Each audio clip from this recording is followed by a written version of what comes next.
In this video, we're going to be looking at different characteristics of polynomials, including the end behavior of the graph, the turning points called the minimum and maximum values, and increasing and decreasing intervals. We're also going to do a brief refresher on domain and range. But first, let's start talking about end behavior. Now, I've got a little table set up that I'm going to use to show you basically a shortcut later. But degree and leading coefficient are terms I want to talk about before we do that.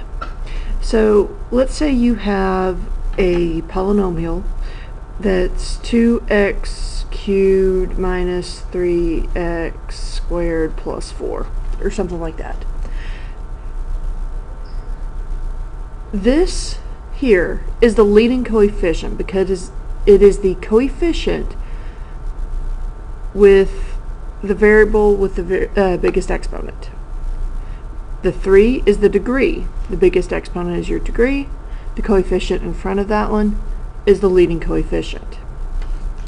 So let's take a look at some examples here. Your degree is either going to be even or odd. The leading coefficient either positive or negative. Now, if your leading coefficient is positive and you have a positive degree, the ends of your graphs are both going to go up. So, for instance, in this one, if you were to graph it, remember, second table gets you second graph gets you the table with some points. But if you were to graph it, you end up with something that looks like this. Now, for the end behavior, what I've got here is basically a sentence. It says, as x approaches infinity. So this means as we trace the graph going to the right, f of x, which is your y values, f of x is your y values, it's going up. So as it goes right, it also goes up, and up on the y-axis is positive infinity. Okay? So as x approaches negative infinity, this is going left on the graph. And as we trace the graph going left, this side also goes up, which means the graph is going to positive infinity on that side as well. Now, if you have a negative leading coefficient with an even degree, it means the left side and right side of the graph are both going to go down, as in this example here. So, as x approaches infinity, that's going to the right, the graph is going down, which on the y-axis means we're going to negative infinity. So as x approaches negative infinity, that's going to the left, f of x, the y values, go down to negative infinity. So even degrees means that both ends go in the same direction.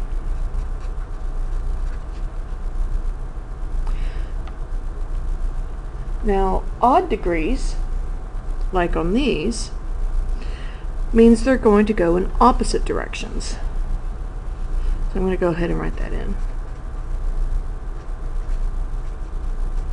Now, if there is a positive leading coefficient with an odd degree, the right side goes up, the left side goes down. So on this graph, as x approaches infinity, that's going to the right, my graph is going up into positive infinity. As x approaches negative infinity, that's going to the left, my graph goes down to negative infinity. On this one, we had a negative leading coefficient with an odd degree. So as x approaches infinity, that's going to the right, my graph is going down, which on the y-axis is negative infinity.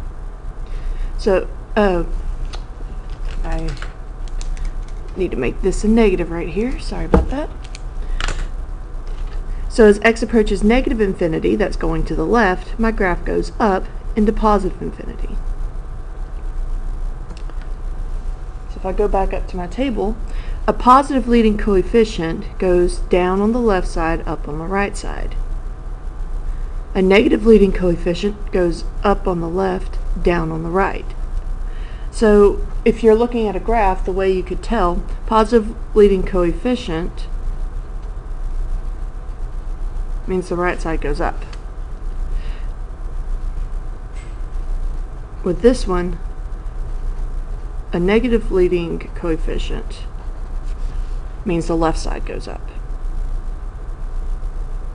Well, actually, I'm going to rephrase this because it's not true for the even. Let's say instead that the right side goes down, because that is true even for the even degrees. Now, keeping this in mind, let's take a look at some graphs and see if we can determine even or odd, positive or negative. So on these two graphs, both sides of my graph are going down. Because they're going in the same direction, I know the degree is even, and because the right side goes down, I know that it is a negative leading coefficient. Okay? Now, I'll do it that way. On this example, they're going in opposite directions, which means I know this is going to be an odd degree. The right side is going up, which means I'm going to have a positive leading coefficient. Now, another thing I was going to be talking about are minimum and maximum values. Minimums are places on the graph that are lower than the surrounding pieces. So for instance, this right here is a minimum, as is this, because it's lower than the surrounding pieces. Maximums are higher than the surrounding parts. So this one actually has two relative maximums. Now technically it's relative maximums because it's relative to the points around it. This one only has one maximum. Now you can actually use a graphing calculator to get these values. Sometimes it might look like a minimum or maximum is actually on a lattice point of a graph, but you can't always trust that. But TI-84 calculators have ways for you to actually get the minimum and maximum values. So let's take the 4x to the fourth 6x cubed minus x that I had already graphed. If I wanted to get the minimum and maximum values on this, I go second and then trace. And I have options here, 3 and 4 for minimum and maximum. So let's say I wanted to find a minimum. Now I'm actually going to zoom in first. It'll make it easier on me. There we go. This graph has two minimums, here and here.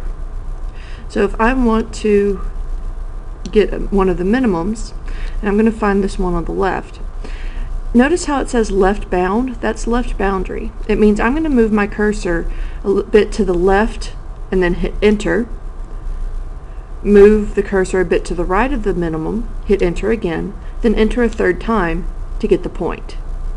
So this is about negative 1.07, negative 1.04. That's the point. If I do it for the other one, I move my cursor here, which is to the left of my minimum over on this side, move it to the right, and remember, hit enter in between each time, and then enter again to get your minimum and maximum, x and y for this minimum here. It's the same process for a maximum. Now do be sure that if you select maximum, make sure you're actually finding the maximum. If you select maximum but you put the boundaries around a minimum, you're not going to get the correct point. So again, bit to the left, enter, bit to the right, enter, enter a third time. That gives you your maximum. Now,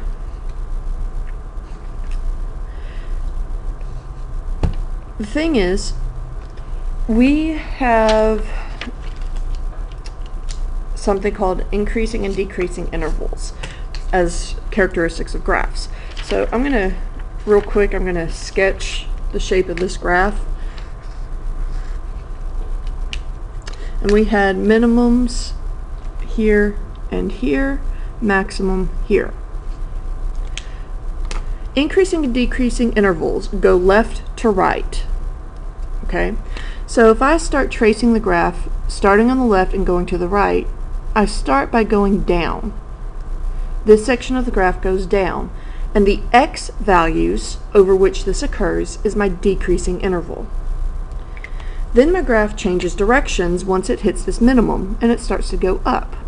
That's an increasing interval because the graph goes up between this minimum and this maximum. Then my graph goes back down between this maximum and this minimum. And finally, once it hits that minimum, the graph goes back up. Now, you use your minimum and maximum values, the x values of those, to help define your increasing and decreasing intervals. So let's look at a couple of examples. I went ahead and sketched the shape of this graph. Negative x cubed plus 3x squared.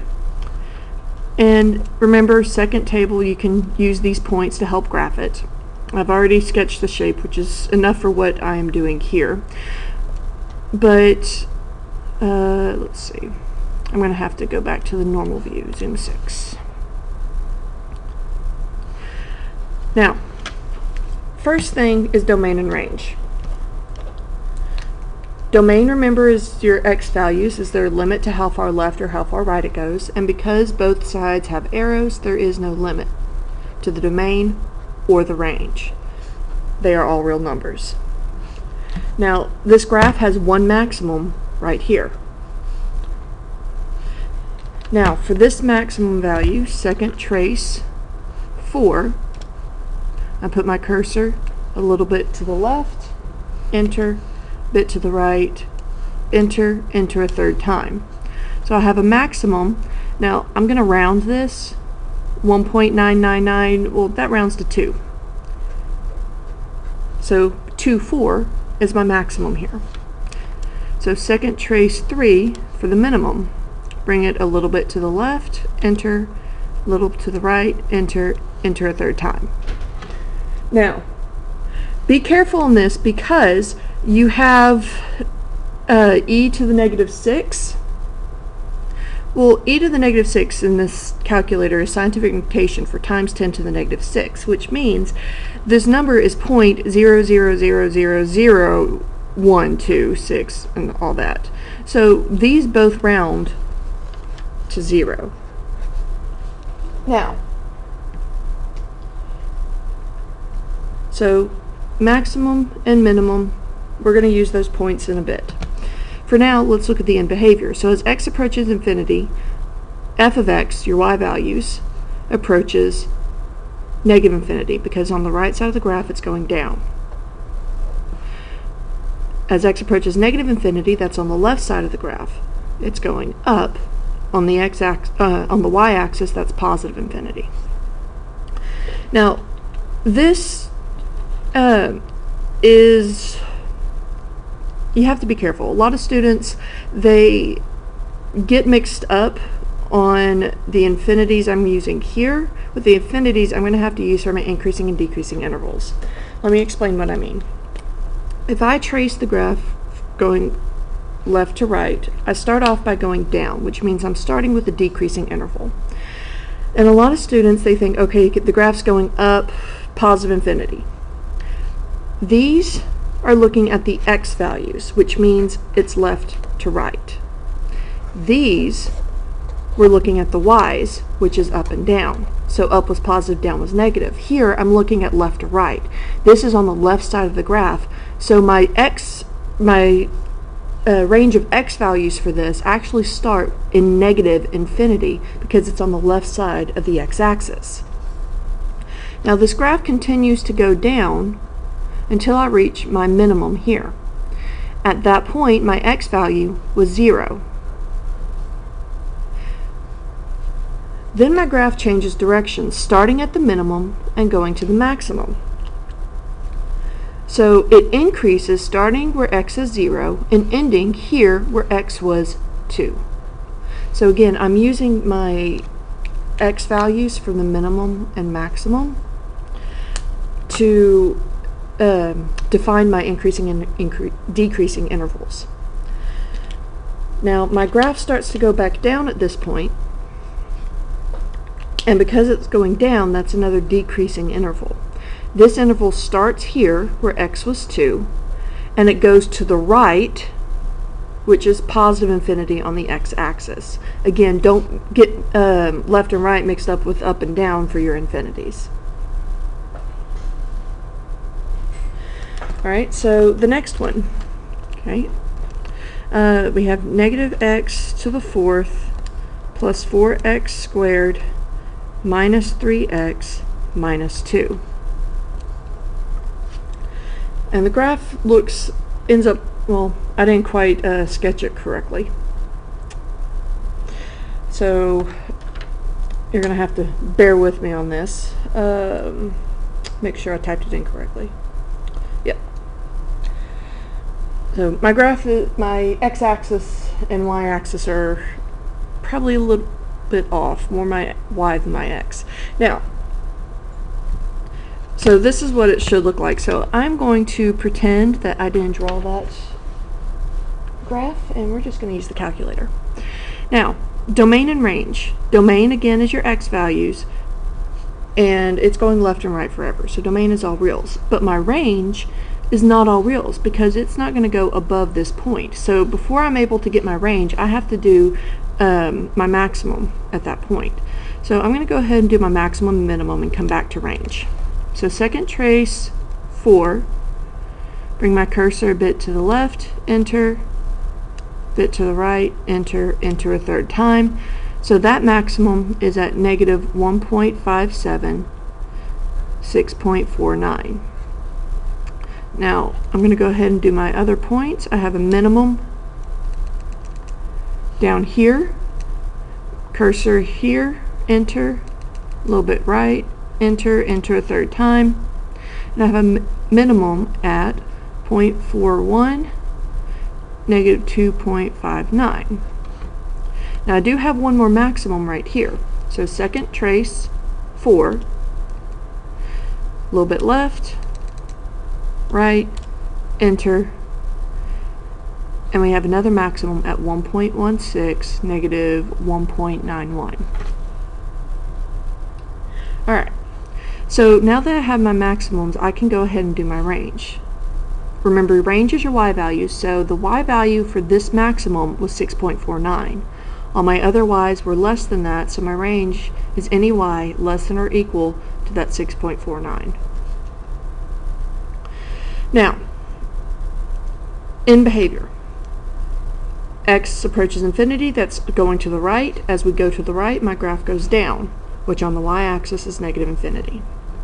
As x approaches negative infinity, that's going to the left, my graph is going down on that side as well, so that one's also negative infinity.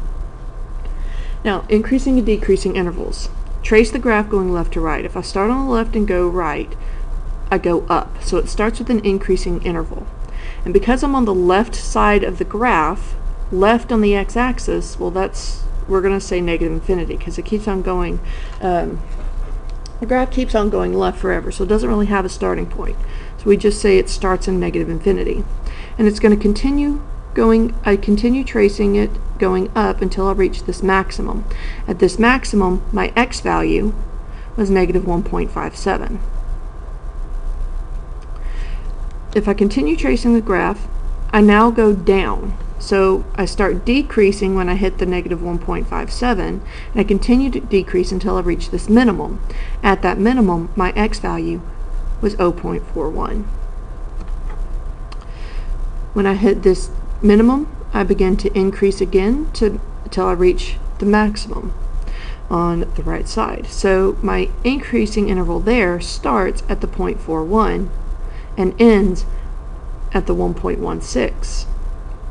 Again, remember, you're only using the x values of your minimum and maximum. And where one interval ends, the next interval begins. So my decreasing interval is going to start at 1.16, and then it keeps on going to the right forever. Right on the x-axis is infinity. The part that students get mixed up on most is, again, confusing these infinities, the up and down, with these infinities, the left and right. So please remember which direction you're describing for these two characteristics. Alright, so that's it for this video. See you next time.